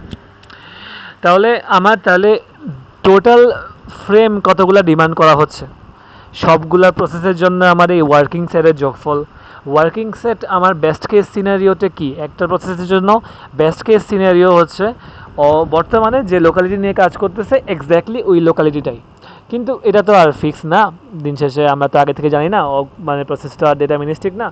তো এখন এটা জাস্ট একটা অ্যাপ্রক্সিমেশন। তাহলে আমার ওয়ার্কিং সেটটা দিয়ে সবগুলো প্রসেসের ওয়ার্কিং সেটের যোগফল হচ্ছে আমার টোটাল কতগুলো ফ্রেম আমার লাগবে মেইন মেমোরিতে। তো এখন যদি সেটা আমার মেইন মেমোরির সাইজের থেকে বড় হয় তাহলে থ্র্যাশিং হবে, এগেইন কনসেপ্ট যেটা আগে বলা হয়েছে ওইটাই। তো ওয়ার্কিং সেট মডেলের পলিসি কি, যদি আমার ডিএস সাইজ তার মানে আমার নাম্বার অফ পেজেস যেটা আমার বর্তমানে লাগবে যতগুলো প্রসেস আছে সবগুলোকে এক্সিকিউশনে নেওয়ার জন্য, সবগুলো লোকালিটি নিয়ে, কারণ আমি সবগুলো এক্স্যাক্ট লোকালিটি জানি না, হইতে পারে একটু ওভার অ্যালোকেট করতেছি, কম অ্যালোকেট করে তো আর লাভ নেই, ওভার অ্যালোকেটই করা হয়, তো যেহেতু আমরা এক্স্যাক্টলি জানি না। তো যদি বেশি হয় তাহলে আমরা কোনো একটা প্রসেসকে সাসপেন্ড করে দেব, আমরা থ্র্যাশিং হইতে দিব না, এতগুলো প্রসেস এক্সিকিউট করা লাভ নেই, এতগুলো প্রসেস এক্সিকিউট করার জায়গা মেমোরিতে নাই, কোনো একটা প্রসেসকে বাদ দিয়ে দাও। কারে বাদ দিবা, লোয়েস্ট প্রায়োরিটি কোনো একটাকে বাদ দিবা। তো এখানে একটা এক্সাম্পল দিছে, যে আমার ধরো এই T1 প্রসেসটার জন্য ওয়ার্কিং সেট আমার এই ডেল্টার সাইজ হচ্ছে কত, 1 2 3 4 5 6 7 8 9 10, ডেল্টা সাইজ 10। তো ডেল্টা সাইজ 10-এ আমার তাহলে এই ওয়ার্কিং সেটটার মধ্যে কি চেক করবে, এই 10 সাইজের যে উইন্ডোটা, ওই উইন্ডোতে কোন পেজগুলোকে অ্যাক্সেস করা হয়েছে। তো এই 10 সাইজের উইন্ডোর মধ্যে কাকে কাকে অ্যাক্সেস করা হয়েছে, 2 অ্যাক্সেস হয়েছে, 6 হয়েছে, 1 হয়েছে, 5 হয়েছে, 7 হয়েছে। তাহলে 1 2 5 6 7 হচ্ছে আমার এই T1 এর জন্য ওয়ার্কিং সেট। T1 এর জন্য ওয়ার্কিং সেট হচ্ছে 1 2 5 6 7। তার মানে আমার ডেল্টার মান যদি 10 হয়, তাহলে এই T1 এর জন্য আমি লোকালিটি ধরে রাখছি যে 6টা পেজ ওর ফিজিক্যাল মেমোরিতে থাকা লাগবে যদি এই T1 প্রসেসটা এক্সিকিউশনে যেতে চায়। আর সিমিলারলি T2 এর জন্য দেখাইছে, T2 এর মধ্যে এই 10 সাইজের উইন্ডোতে 3-4 বারবার রিপিট হচ্ছে, তাহলে ওর জন্য ওয়ার্কিং সেট 3 আর 4 মাত্র 2টা। তাহলে আমার এই ফিজিক্যাল মেমোরিতে শুধুমাত্র যদি 2টা প্রসেস মানে 2টা থাকে, তাহলে আমার আর লাগতেছে না বেশি, মানে 2টা পেজ থাকলেই হয়ে যাচ্ছে। তো এখন এই ওয়ার্কিং সেটটা আমি ট্র্যাক রাখবো কেমনে? অ্যাগেইন এটার কোনো এক্স্যাক্ট ট্র্যাক রাখার ওয়ে নাই, দিন শেষে আমরা অ্যাপ্রক্সিমেট করতে পারবো। তাহলে অ্যাপ্রক্সিমেশন স্কিমটা তাইলে কি?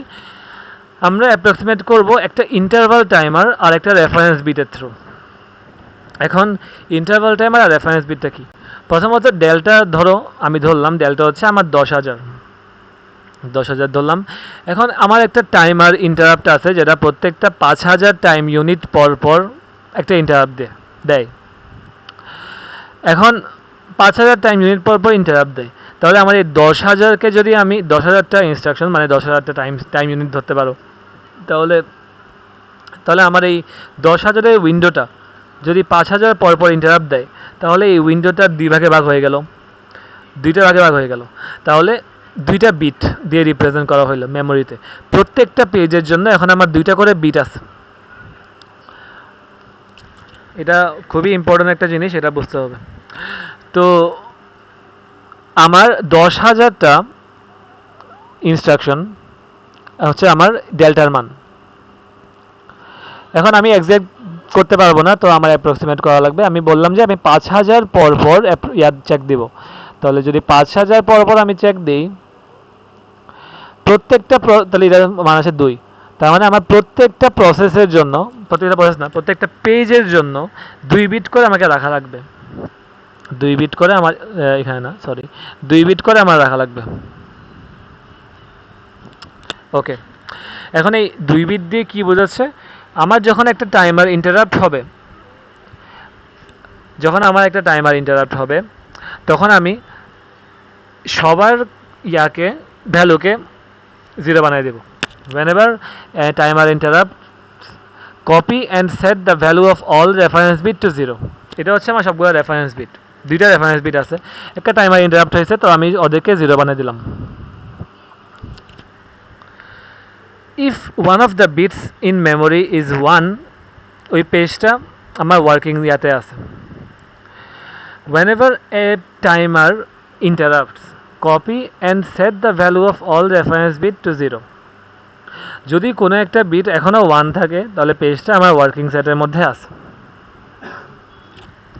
এখন বিষয়টা হলো, এটা যদি একটু বেটারভাবে দেখাই,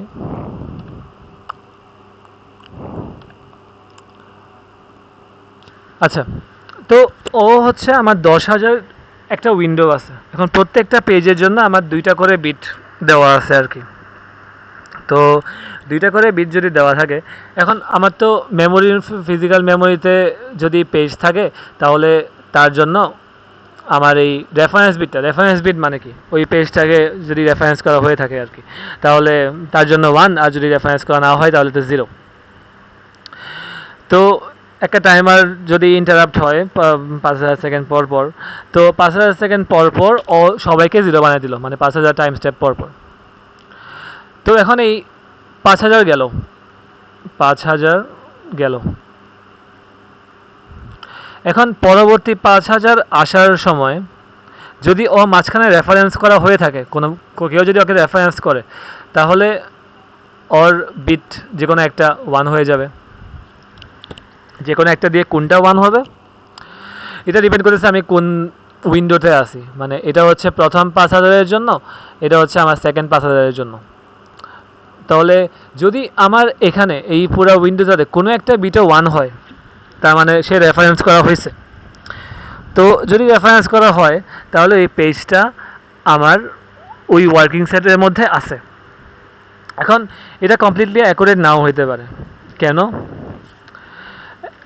এখন যদি ধরো আমার শুধুমাত্র আমি 1 বিট দিয়ে রিপ্রেজেন্ট করতেছি, শুধুমাত্র আমি একটা বিট দিয়ে রিপ্রেজেন্ট করছি, আমার 10,000, তার মানে ও 10,000 টাইম স্টেপ পর পর একবার মাত্র চেক দিবে। তো ইনিশিয়ালি ও 0 দিয়ে শুরু করলো। এখন ধরলাম আমার টাইমার কাউন্ট করা শুরু হইলো, 1 থেকে 10,000 পর্যন্ত কাউন্ট করবে, তারপরেও চেক দিবে কি অবস্থা। 1 যখন হয়েছে তখনই ওই একবার রেফারেন্স হয়েছিল, ওকে, 1 যখন হয়েছে তখনই ওই রেফারেন্স হয়ে গেছে, কিন্তু ও এখন আর চেক দিবে না, চেক দিবে অনেক পরে, 1 2 3 করতে করতে 10,000-এ যাওয়ার পরে ও চেক দিয়ে দেখবে যে আচ্ছা এখানে তো 1 আছে। এটা দিয়ে কি বোঝাইলো? ও মনে করতেছে যে আচ্ছা 1 আছে, তার মানে তো ওকে আমার দরকার, ওকে আমি ইউজ করতেছি, তাহলে ও আমার ওয়ার্কিং সেটের মধ্যে আছে। কিন্তু কি আসলেই কি আছে? ওকে আমি লাস্ট ইউজ করছিলাম কবে? 10,000 টাইম স্টেপ আগে। তাহলে কি এটা কি অ্যাকুরেট? না, অ্যাকুরেট কেমনে হয়? তো এটা এটার সমস্যা এটা যে আমার আউটডেটেড থাকতে পারে। তো ওভারল্যাপের ক্ষেত্রে এই জিনিসটা আরও খারাপ বেশি হয়। এখন তাহলে এটার ইমপ্রুভমেন্ট কী হইতে পারে? এটার ইমপ্রুভমেন্ট হলো যদি আমরা বিট বেশি ইউজ করি। আমি 1,000 টাইম স্টেপ পরপরই ধরো আমি চেক দিব, তাহলে আমার প্রত্যেকটার জন্য 10টা বিট আছে, 10টা বিট, 1 2 3 4 আছে, যাই হোক বুঝছো, 10টা বিট আছে। তাহলে 10টা বিট আছে প্রত্যেকটা পেজের জন্য। তাহলে এই প্রত্যেকটা বিট রিপ্রেজেন্ট করতেছে, প্রত্যেকটা এই সেগমেন্টগুলো রিপ্রেজেন্ট করতেছে আমার ওই, যেহেতু 10,000 পর পর ও এটাকে ফুল একটা দিবে, মানে 1,000 পর পর ও টাইমার ইন্টারাপ্ট হবে, টাইমার ইন্টারাপ্ট হয়ে রেফারেন্স বিটকে 0 বানাবে।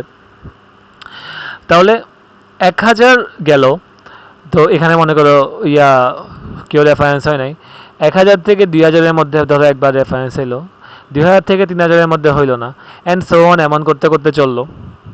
তাহলে এখন আমি ওভারঅল পুরা জিনিসটা পুরা থেকে দেখে, এই 10 বিটের ভ্যালুটাকে দেখে ডিটারমাইন করতে পারবো যে ও কি ওয়ার্কিং সেটের মধ্যে আছে নাকি নাই। যদি 1 হয় তার মানে ওয়ার্কিং সেটের মধ্যে আছে, কিন্তু জাস্ট আছে এই ইনফরমেশনটাই আমি পাইতেছি না, তার সাথে এই ইনফরমেশনটাও পাচ্ছি যে কখন ইউজ করা হয়েছে। তো অ্যাগেন এটার অ্যাকুরেসি যত বাড়বে, যত তুমি তোমার পেজের জন্য অ্যালোকেটেড বিট সংখ্যা বাড়াও। তো এখন এই জিনিসটা, এটা যদি একটু দাঁড়াও অন্য একটা এক্সাম্পল দিয়েও, যদি এক্সাম্পল না একটু কনসেপ্ট দেখাই। আচ্ছা, তো যেটা বলতেছিলাম, যেহেতু আমার এখানে এই জিনিসটা একটা স্লাইডিং উইন্ডোর মতো করে কাজ করতেছে, আমার 1,000 টাইম স্টেপ পর পর ও চেক দিল যে ওকে কি আমার লাগবে নাকি না, মানে ফুল জিনিসটাকে ধরে চেক দিতেছে। তো ধরো আমার 10,000 গেল গা, তাহলে এখন নতুন 11,000 যখন আসবে তখন এই লাস্টেরটা যাবে বাদ, এই ফার্স্টে নতুন আরেকটা অ্যাড হইলো। তো ওই তো নর্মাল স্লাইডিং উইন্ডো আকারে আগাচ্ছে। এই উইন্ডোর মধ্যে যদি কেউ 1 থাকে, মানে অ্যাটলিস্ট একটা 1 থাকা মানে হচ্ছে ও আমার ওয়ার্কিং স্টেজের মধ্যে আছে।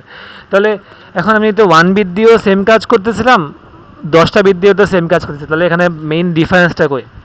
ডিফারেন্সটা হচ্ছে আমার যখন আমি 1 বিট অ্যাপ্রোচ ইউজ করতেছি অথবা বিট সংখ্যা যখন কম ইউজ করতেছি, তখন কোনো একটা মেমোরি ধরো রেফারেন্স হয়েছে, এখন যে রেফারেন্স আবার 0, মানে রেফারেন্স আর হয় নাই, ধরো 0 হয়েছে, এখন এটা আমি জানবো কিন্তু অনেক লেটে, যে আমি 10,000 পর চেক দিলাম যে আচ্ছা ও স্টিল রেফারেন্সড অবস্থায় আছে, কিন্তু ওর রেফারেন্স ছিল কোন সময়? আমি বলছিলাম ওর রেফারেন্স ছিল সেই যখন 1 হয়েছিল ওই সময়। তো ওই সময় ওর রেফারেন্স হয়েছে, 10,000 গেল, এরপরে ও এটাকে রিসেট করে 0 বানাইলো, যেহেতু সামনে আমি এক ঘর আগে যেতেছি, তো এই ঘরটা বাদ, এখন আমি নতুন ঘর আসছে 0, তখন ও আবারও এই ফুল জিনিসটা পার কইরা এখন ও গেছে 20,000-এ। 20,000-এ যাওয়ার পরে গিয়ে বুঝতে পারছে যে আচ্ছা এই পেজটা তো আসলে আমার লাগতেছে না, কিন্তু আসলে এই পেজটা তো আমার লাগতেছে না অনেক আগে থেকেই, হয়তো সেই 10,000 আগে ওকে লাস্ট অ্যাক্সেস করা হয়েছিল একবারে শুরুতে। তার মানে যে আমার এতক্ষণ ধরে ওরা ইউজ করা হয় নাই, কিন্তু তাও ও ওয়ার্কিং স্টেট ওয়ার্কিং সেটের মধ্যে পড়েছিল। কারণ কি? কারণ আমার বিট সংখ্যা কম ছিল। এখন যদি আমার বিট অনেক বেশি হয়, তো অনেক বেশি হলে কী হবে, শুরুতে রেকগনাইজ হইলো যে আচ্ছা হ্যাঁ শুরুতে ইউজ করছে, এরপরে ইউজ হয় নাই, এরপরে ইউজ হয় নাই, আমার ওয়ার্কিং সেটের সাইজ বড়, সমস্যা নেই, এরপর ইউজ হয় নাই, ইউজ হয় নাই, ইউজ হয় নাই, ইউজ হয় নাই, ওয়ার্কিং সেটের সাইজ আমি ধরে ফেললাম। তাহলে এরপরই যখন আমি আবারও আসবো, নতুন একটা অ্যাড হবে, তখন আগেরটা যাবে বাদ, এটা এখন বাদ। তো এখানে আসার পরেও দেখে ইউজ হয় নাই, তাহলে এই পুরাটাই ইউজ হয় নাই। তার মানে আমি জাস্ট আমার এই যে ডেল্টা টাইম, ওই ডেল্টার মধ্যেই আমি ডিটারমাইন করে ফেলতে পারবো যে ওরে কি আমার আসলে লাগতেছে নাকি লাগতেছে না। আমার ওয়েটিং ওভারহেডটা কমতেছে যদি আমার এই কি বলে এই ভাগগুলো বেশি হয়। ভাগগুলো বেশি হওয়া মানে কি, আমার বিটগুলো খুবই তাড়াতাড়ি আপডেট হবে, যেহেতু স্লাইডিং উইন্ডো অ্যাপ্রোচে খুব তাড়াতাড়ি সামনের দিকে আগাবে। আর যদি আমার বিট কম হয়, তার মানে আমার টাইম ইন্টারভাল বেশি, তার মানে আপডেট হবে অনেক দেরিতে। তাহলে একটা আউটডেটেড পেজ আমার ওয়ার্কিং সেটের মধ্যে কতক্ষণ থাকবে এটা ডিটারমাইন করতেছে এটা, যে বেশিক্ষণ থাকবে যদি আমার নাম্বার অফ বিটস কম হয়, তার মানে আমার টাইম ইন্টারভাল বেশি হয়। আর বেশিক্ষণ থাকবে না, তাড়াতাড়ি আপডেট হবে, আমি আমার up to date working set পাবো, একটা অ্যাপ্রক্সিমেশন অ্যাটলিস্ট পাবো, যদি আমার নাম্বার অফ বিটস বেশি হয় আর আমার টাইম ইন্টারভালটা কম হয়। তো একটা ওয়ার্কিং সেট আর পেজ ফল্ট রেট নিয়ে একটা দেখাইছে যে আমার একটা ওয়ার্কিং সেটের শুরুতে আমার কেউই নাই, তাহলে ওই প্রসেসের জন্য অ্যালোকেট করলো, তাহলে শুরুর দিকে পেজ ফল্ট একটু বাড়লো, তো তারপরে আস্তে আস্তে পেজ ফল্ট কমে যাবে, যেহেতু ওই ওয়ার্কিং সেটের মধ্যে আমার যেসব পেজগুলো লাগবে ওরা এখন সবাই মেমোরির মধ্যে আছে। ওই জিনিসটা গ্রাফিক্যালি দেখাইছে। মেমোরি ম্যাপড ফাইল জিনিসটা তেমন কিছু না, ওটা হইলো আমার যে ফাইলের অ্যাক্সেসটা, রিড রাইটের বিষয়টা, তো ওইটা দিয়ে হ্যান্ডেল না করে সিপিইউ অথবা IO এই যে memory mapped IO allows file IO to be treated as a routine memory access by mapping a disk block to a page in physical memory। মানে ফিজিক্যাল মেমোরিকে অ্যাক্সেস করাটা, IO অপারেশনটাকে, এটাকে আমরা একটা মানে পেজের মতোই ট্রিট করতে পারি আর কি। File initially read using a demand paging, a page size portion of file is read from the file system into physical page. Subsequent read writes from the file are treated as ordinary memory accesses। তাহলে আমি ফাইলের যে অ্যাক্সেসটা, ওইটাকেও আমি একটা পেজের মতোই access করতেছি, যে আমি ডিস্ক ফাইল দেওয়া থাকে যেগুলো দরকার, ওগুলো আমি ফিজিক্যাল মেমোরিতে লোড করে নিয়ে তারপর ওখান থেকে কাজ করতেছি, প্রত্যেকবার ডিস্ক ফাইলের মধ্যে অ্যাক্সেস না করে আর কি। তো allows several processes to map the same file, allowing pages to be shared pages concept ওগুলো তো জানো, শেয়ার্ড মেমোরির কনসেপ্ট, এই মেমোরি ম্যাপ ফাইল। তো কোড দিছে, কোড দেখার দরকার নেই। Allocating kernel memory, তো treated differently from user memory, often allocated from free memory pool. Kernel request memory for structure of various sizes। একটা কার্নেলে বিভিন্ন সাইজের স্ট্রাকচার চাইতে পারে, মানে কার্নেলের মধ্যে তো আমার ওগুলো ফিক্সড, ইউজারের না ভেরিয়েবল হতে পারে আমার প্রোগ্রামের উপর ডিপেন্ড করে, কিন্তু কার্নেলের মধ্যে তো সেম জিনিসই ব্যবহার রান হবে, তো ওগুলো সব ফিক্সড, যে কোন প্রসেসের জন্য কতটুকু পরিমাণ সাইজ লাগবে, এটা কোনো ভেরিয়েবিলিটি নাই। এখন kernel memory needs to be contiguous এমন হইতে পারে। বাডি সিস্টেম জিনিসটা হচ্ছে যে আমার একটা memory from fixed size segments consisting of physically contiguous pages, continuously page আছে, ওইখান থেকে আমি পাওয়ার অফ 2 আকারে মেমোরি অ্যাক্সেস দিব। তাহলে memory allocated using power of 2 স্যাটিসফাইজ request in units of size as power of 2। The request rounded up to next highest power of 2. When a smaller allocation needed, then it available current chunk split into 2। 256 kilobyte ধরো, তাহলে আমার লাগতেছে ধরো একটা 32 কেবির page লাগবে, তো 256কে 2 ভাগে ভাগ করলো, 128, তো এটা 2 এর পাওয়ার, তাহলে 128কে আবার 2 এ ভাগ করলো 64, আবারও 2 এর পাওয়ার ভাগ করলো 32, এখন আমার লাগবে 32, তাহলে 32কে অ্যালোকেট করলাম, তো এখানে 32টা অ্যালোকেটেড আর বাকিটা বর্তমানে খালি। এখন যদি আমার লাগতো 33, তাহলে কী হইতো, তাহলে তো আমার কিছু করার নেই, 64টাকে নেওয়া লাগতো, তাহলে 33 যদি ইউজ করতাম তাহলে বাকি 31 আমার থাকতো ফাঁকা। এই ফাঁকা থাকার জিনিসটা তো আমি আর অন্য কোনো প্রসেসের মাধ্যমে ইউজ করতে পারতাম না। এই জিনিসটা কী ছিল, আগে পড়া হয়েছিল ইন্টারনাল ফ্র্যাগমেন্টেশন। এখন ইন্টারনাল ফ্র্যাগমেন্টেশনটাকে আমরা ফিক্স করবো কেমনে, এটা আমরা এখানে ফিক্স করতে পারবো কেমনে পারবো, যেহেতু আমার এই কার্নেলের ক্ষেত্রে সবগুলোর প্রসেসের সাইজ ফিক্সড, আগে থেকে আমরা জানি, তাহলে শুধুমাত্র যদি আমরা ওই সাইজ আকারেই অ্যাক্সেস দেই, তাহলে তো আমরা এই ইন্টারনাল ফ্র্যাগমেন্টেশনের জিনিসটাকে অ্যাভয়েড করতে পারবো। এগেইন খুব অল্প পরিমাণ থাকতে পারে, কিন্তু majority of the fragmentation will be resolved. এখন স্ল্যাব অ্যালোকেটর যেটা দিচ্ছে একটা স্ট্র্যাটেজি, ওইটা ব্যাটারি সিস্টেমকেই ইউজ করতেছে, কিন্তু অন্য একটা স্ট্র্যাটেজি, যে স্ল্যাব হচ্ছে one or more physically contiguous pages, cache হচ্ছে consist of one or more slab. একটা ক্যাশ এরিয়া আছে, ওখানের মধ্যে ওয়ান অর মোর স্ল্যাব আছে, আর স্ল্যাব হচ্ছে আমার one or more physically contiguous page.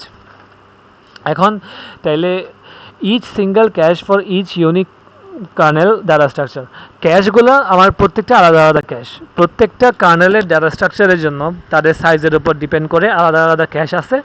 ওই ক্যাশের মধ্যে আমার এক বা তার বেশি স্ল্যাব আছে। স্ল্যাবগুলো হচ্ছে শুধুমাত্র পেজ, বলতে গেলে স্ল্যাব হচ্ছে কন্টিগুয়াস কয়েকটা পেজ, একটা হইতে পারে, অনেকগুলো হইতে পারে। যখন ক্যাশটা ক্রিয়েট করা হয়, এখন তাহলে ওই যে অবজেক্টগুলো আছে ক্যাশের মধ্যে, ওই অবজেক্টগুলো হচ্ছে আমার বেসিক্যালি কার্নেল ডাটা স্ট্রাকচার, যেটা বর্তমানে ফ্রি আছে। যখন এই স্ট্রাকচারগুলো স্টোর করা হয়, কার্নেল যখন সেগুলোকে ইউজ করবে, তখন অবজেক্টগুলোকে মার্ক করে দেওয়া হয়। যখন আমার স্ল্যাবটা অবজেক্ট দ্বারা ফুল থাকবে, তখন next object allocated from empty slab. তো যদি আমার কোনো একটা স্ল্যাব ফুল হয়ে গেলে, এর পরবর্তী নেক্সট এমটি স্ল্যাবের মধ্যে ট্রাই করবে ওদের নিজস্ব ক্যাশের জন্য। তো যদি কোনো এমটি স্ল্যাব না পায়, তাহলে আরও একটা স্ল্যাব অ্যালোকেট করবে। তো এটার মাধ্যমে কোনো ফ্র্যাগমেন্টেশন হবে না, কারণ দিন শেষে আমার প্রসেসের যে সাইজ, মানে আমার যে সাইজে ডাটা স্ট্রাকচার নিয়ে কাজ করবে, ওই ক্যাশের মধ্যেই কাজ করবে। তো ওই ক্যাশটা ওই ডাটা স্ট্রাকচারের জন্য স্পেসিফিকলি তৈরি করা। তো যেহেতু আমি এখানের মধ্যে মেমোরি সাইজ ফিক্সড, এমন কোনো কেস হবে না যে আমার 64 ফ্রি আছে কিন্তু লাগবে 33, তাহলে বাকি 31-এর কোনো কাজ নাই, এরকম কোনো সিচুয়েশন তৈরি হবে না। তো এটার মাধ্যমে কোনো ফ্র্যাগমেন্টেশন হবে না। টাইনি পরিমাণ হইলে হইতে পারে, কিন্তু ওই তো এটাকে আর গোনায় ধরা হবে না আর কি। First memory request satisfaction, slab allocation দেখাইছে এখানে যে 3 কিলোবাইটের অবজেক্টগুলো এই ক্যাশ দিয়ে হ্যান্ডেল করছে, 7 কিলোবাইটের অবজেক্টগুলো এরা দিয়ে হ্যান্ডেল করা হচ্ছে। ওদের নিজস্ব ক্যাশের মধ্যে আলাদা স্ল্যাব আছে, স্ল্যাবগুলোর মধ্যে কন্টিগুয়াস পেজ আছে। এখন ওই পেজগুলো আমি বেসিক্যালি করবো আর কি, মেমোরি অ্যাক্সেস করতে চাই, মানে ওখান থেকে অ্যাক্সেস করবো। জাস্ট বড় করে ভিউ আকারে দেখাইছে, মেইনলি থাকে এই ক্যাশ আকারেই। এখন আদার ইস্যু হচ্ছে to reduce the large number of page fault that occurs at process start up. Pre paging হচ্ছে আমি আগে থেকে কিছু পরিমাণ পেজ লোড করে রাখবো। Prepage all or some pages a process will need, লাগতে পারে এটার উপর, কিন্তু যেগুলো আমি লোড করছি ওগুলো যদি আনইউজড হয়ে থাকে, তাহলে আইও আর মেমোরি অপারেশন যেগুলো আমরা ইউজ করলাম লোড করার জন্য, যেহেতু মেমোরি অ্যাক্সেস, এটা ওয়েস্টেড। তো এখন যদি আমার অ্যাস্টা পেজ প্রিপেজ করা হয়, alpha of the pages is used, তাহলে কস্ট হচ্ছে এস ইন্টু আলফা। তো the cost of S into alpha, তো আলফা হচ্ছে আমার কতগুলো পেজ ইউজ করা হয়েছে, এস হচ্ছে আমার কতগুলো পেজ প্রিপেজ করা হয়েছে। তাহলে cost of S into alpha page faults greater than or less than the cost of prepaging S into 1 minus alpha unnecessary pages. তো আলফা যদি নিয়ার 0 হয়, তাহলে প্রিপেজিং লুজ হয়, মানে আমার যে পেজগুলো করছি ওখানের মধ্যে যদি আমি খুব কম পরিমাণ ইউজ করি, তাহলে তো বাদ। তার মানে এটাই বোঝাচ্ছে যে আমি আমার আলফা পরিমাণ যেগুলো ইউজ হয়েছে তাদেরকে ইউজ করাতে আমি যে পরিমাণ পেজ ফল্ট বাঁচাইতেছি, এক্সট্রা পরিমাণ যেগুলোকে লোড করছি তাদের জন্য যে পরিমাণ ওভারহেড হচ্ছে, এদের মধ্যে কি মানে আসলেই ওয়ার্থ ইট কিনা। The cost of S into alpha save page faults greater than নাকি less than the cost of prepaging S into 1 minus alpha unnecessary pages. তো এটার উপর ডিপেন্ড করে, যদি এটার পেজ ফল্ট আমি বাঁচানোর গ্রেটার দেন হয়, তাহলে শিওর আমরা করব, আর যদি কম হয় তাহলে করবো না। আলফার মান 0-র কাছাকাছি, মানে যেগুলো আমি লোড করতেছি সেগুলো ইউজ হচ্ছে না, তাহলে তো আমার করার দরকারই নেই। আদার ইস্যু পেজের size must take into consideration, page সাইজের সিলেকশনের ক্ষেত্রে ফ্র্যাগমেন্টেশন হওয়ার চান্সটা, table size, IO overhead, locality, এইসব। আদার ইস্যু টিএলবি হচ্ছে amount of memory accessible from the translation lookaside buffer, জানো। টিএলবি রিচ হচ্ছে টিএলবি সাইজ ইন্টু পেজের সাইজ। যে আমার ওই অ্যামাউন্ট অফ মেমোরি আমি টিএলবি থেকে ইয়া কতটুকু রিচ করতে পারবো। Working set of each process stored in TLB ideally, কারণ যেহেতু ওয়ার্কিং সেট মানে কি ওর বর্তমানে লাগতেছে এগুলা, তো এগুলাই আমার ইউজ হওয়ার চান্স বেশি। Otherwise there is high degree of page fault, তা না হইলে increase the page size, this may lead to an increase in fragmentation, page size বাড়ালে fragmentation বাড়তে পারে। সব অ্যাপ্লিকেশনের জন্য আমার লার্জ পেজ সাইজ লাগার কথাও না। Provide multiple page sizes, this allows applications that require larger page sizes opportunity to use them without increasing fragmentation। ভিন্ন ভিন্ন যদি পেজ সাইজ হয়, যেটা আমার কার্নেলের ক্ষেত্রে আছে, তো ওই ক্ষেত্রে আমার ফ্র্যাগমেন্টেশন অ্যাভয়েড করা যায়। প্রোগ্রামের স্ট্রাকচারের উপর ডিপেন্ড করে, যে এখানে একটা দিচ্ছে যে আমার যদি প্রোগ্রামটা সি প্রোগ্রামে আমার অ্যারেগুলো স্টোর করা হয় এক একটা সিঙ্গেল পেজে, ধরো আমার ইয়া আকারে স্টোর করা হয়েছে, কি বলে কন্টিনিউয়াসলি স্টোর করা হয়েছে। এখন যদি আমি অ্যাক্সেসটা উল্টা করে দিই, যে আমি যে অ্যাক্সেস করার ক্ষেত্রে কি বলে রো ওয়াইজ অ্যাক্সেস না করে কলাম ওয়াইজ যদি অ্যাক্সেস করি, তাহলে প্রত্যেকটা কলাম আমার আধা আধা পেজে পয়েন্ট করতেছে।